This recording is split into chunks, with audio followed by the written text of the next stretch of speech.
Hello guys, welcome to my YouTube channel. আমি back to another brand new video. আজকে একটা informative video নিয়ে এসেছি। দমদম জংশন থেকে তোমরা দমদম মেট্রো স্টেশনে মেট্রো করে গিরিশ পার্ক মেট্রো স্টেশনে নামবে। নেমে তারপরে তোমরা রমেশচন্দ্র স্ট্রিট দিয়ে সোজা হেঁটে যাবে নাক বরাবর। সেইখানে গেলেই তোমরা পেয়ে যাবে গড়ানহাটা গয়নার বাজার। তো গড়ানহাটা গয়নার বাজারে ঠাকুরের গয়না, মানুষের পরার গয়না, সব ধরনের গয়না পাওয়া যায়, যেটা হোলসেল প্রাইসে পাওয়া যায়। সেখানে ম্যানুফ্যাকচার করা হয়। তোমরা যারা বিজনেস করতে চাচ্ছ, গয়না নিয়ে বিজনেস করতে চাচ্ছ, বা নিজেদের পরার জন্য প্রচুর পরিমাণে গয়নার প্রয়োজন হয়, তারা এইখানে চলে যেতে পারো। এখানে প্রচুর পরিমাণে তোমরা গয়না পেয়ে যাবে।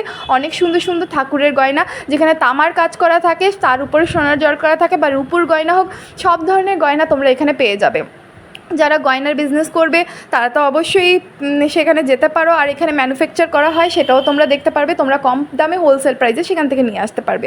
আশা করি আমার এই ভিডিওতে ইনফরমেশনগুলো তোমাদের কাজে লাগবে। তো আমার ভিডিওটা যদি তোমাদের ভালো লেগে থাকে, প্লিজ ডু লাইক, কমেন্ট আর সাবস্ক্রাইব মাই ইউটিউব চ্যানেল। আর আমার কমেন্ট সেকশন খোলা থাকলো, যে কোনো ইনফরমেশনের জন্য আমাকে তোমরা জিজ্ঞেস করতে পারো, আর আমি কমেন্টে রিপ্লাই দেবো। Bye bye, thank you for watching.